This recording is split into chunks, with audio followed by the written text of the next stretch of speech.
Hey guys, OMAD Caroline here. I'm out and about running some errands, but I wanted to jump on real quick because I had several emails with some questions about my half marathon. So I'm going to jump on real quick and answer them just to get it, answered blanket for several of y'all. So as far as when I started my half marathon training, I started that back when Ted and I got back from his birthday motorcycle trip. It was like a week later. So it was like right in between the end of August week and the beginning of September week. So I had a plan for a little over 4 months of training for a half marathon. You don't have to do that, you guys. Like, there's tons of training plans out there, but I really was excited about creating my own training plan, and I wanted to gradually get to the 13.1. So there are some that were super aggressive, and then there were some that were a little too slow for me. So I kind of tweaked and made my own.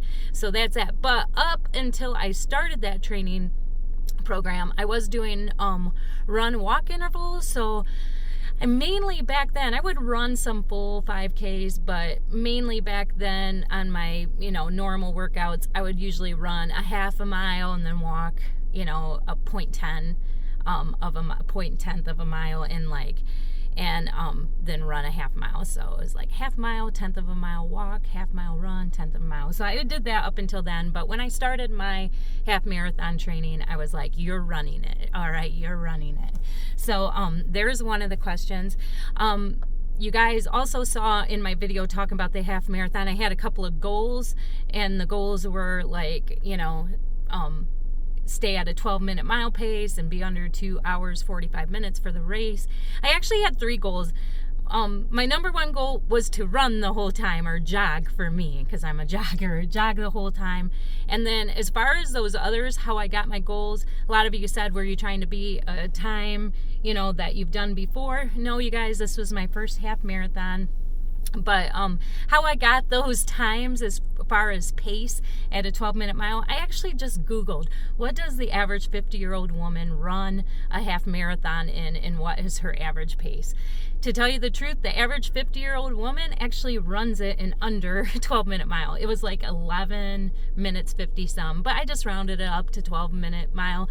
It's my first marathon. Heck, I got lost in a 5K. So I'm like, all right, I'm just going to give myself a little cushion. This is my first one. So yeah, that's how I got that pace goal. And then as far as the time being under 2 hours, 45 minutes, I just kind of put it at a 15-mile mark because I knew if I stayed at a 12-minute mile pace, I would be under the 2 hours, 45 minutes. So it's not like I did the math or anything. I just rounded it up to 2 hours, 45 minutes. So, yeah, that's how I did it. So I really didn't run as good as the average 50-year-old woman. I actually was a little bit slower. And like I said, I'm a jogger. But yeah, I wasn't trying to beat anybody's time. Wasn't trying to do any of that. To tell you the truth, you guys, I am the least competitive person in the world. You can ask Ted. It totally turns me off when people compare themselves to me or want to compete against me. It just makes me not want to do it. Isn't that funny? But I'm very competitive against myself. So I'm going to kick my own ass if I do another half marathon. That's for sure. So there's that. And then you guys asked about how I fueled myself. You guys, I really don't think much about carbs. If you guys watched the video I put out yesterday, I've been doing a lot of reading and research, and I realized that carbs we put in our mouth aren't really necessary when we got fat on ourselves. That's a whole different story for these elite runners that are so leaned out, and they deplete their fat stores and stuff. So I definitely got enough fat stores. So I didn't really think too much about fueling myself. I did have some carbs the night before, but it was just because it's a thing to do, right? You eat spaghetti dinner the night before. So I had lasagna, but it was mainly because I just wanted it, and it's an excuse to eat tons of carbs. So but actually on the race day, I actually was fasted and I did not take any kind of supplements or goo or gummies to help me get through the race, and I was completely fine. Now, as far as hydration, I did take that serious.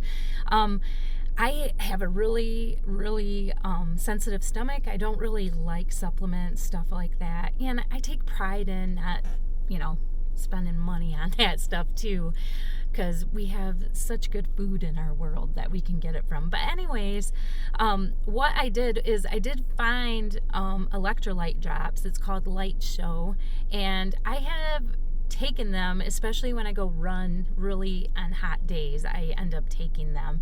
But anyways, I just mixed the Light Show with water and put it in my well, I got the orange mud Camelback, but I put that in there. And when I ran, I always make myself run my first 5K. So I run my first 3.1 miles, and then I have a little alarm that goes off. It says, hey, take a couple of gulps of water. So I take a couple of gulps of water and I keep going. And then I have a little alarm that alerts me to take a couple of gulps every 20 minutes, you guys. So that's what I did for hydration.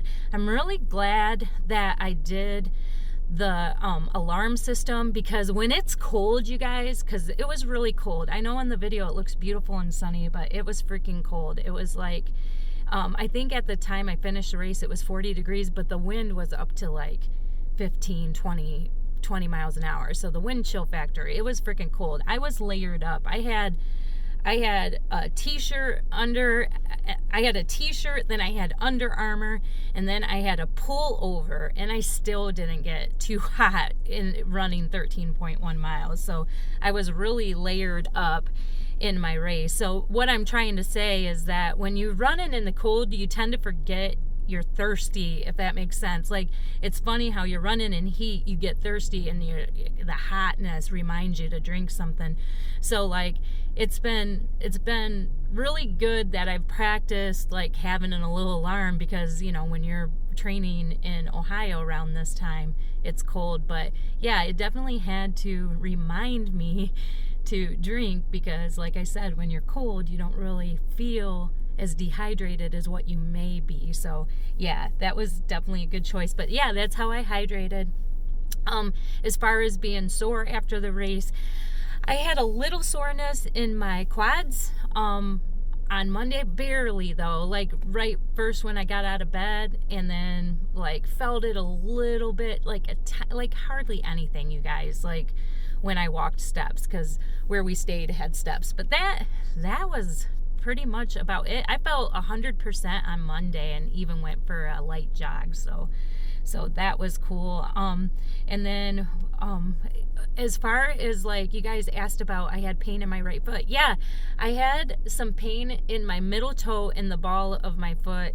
And what's funny is I ran 4 miles yesterday, and when I hit about 3.5 miles, I had that same pain. So I think that even though I've been using it, I think I've got, what's the name of it? It starts with an M. I used to have to deal with plantar fasciitis back when I was working a lot, because I was on my feet all the time in steel-toed boots and, you know, different factories. And before that, I worked construction. So like I bad plantar fasciitis, and it was amazing that I got over that. So like, I'm real careful about my feet. So after running yesterday, I'm kind of glad that I took a week off of running. But you know, it can be from overtraining, it can be from, you know, your shoes not fitting right, it can be from excess weight. There's tons of things that can cause some issues and inflammation on that pad of your foot.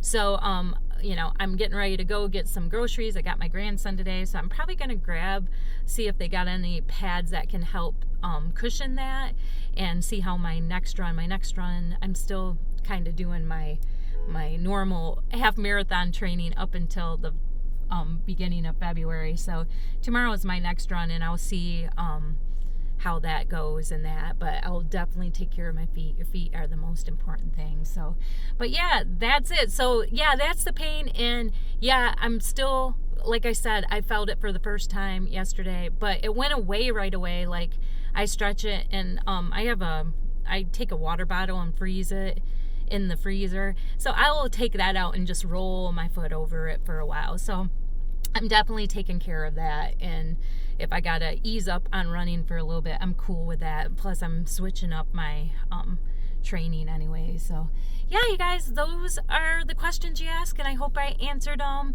I would have emailed you, but you guys, I don't want to do a mass email, you know what I mean, like to answer questions, because I don't know if you guys want other emailers to see. I guess I could have blind copied, but I just figured I'd just make a video. All right, talk to you guys later. Bye.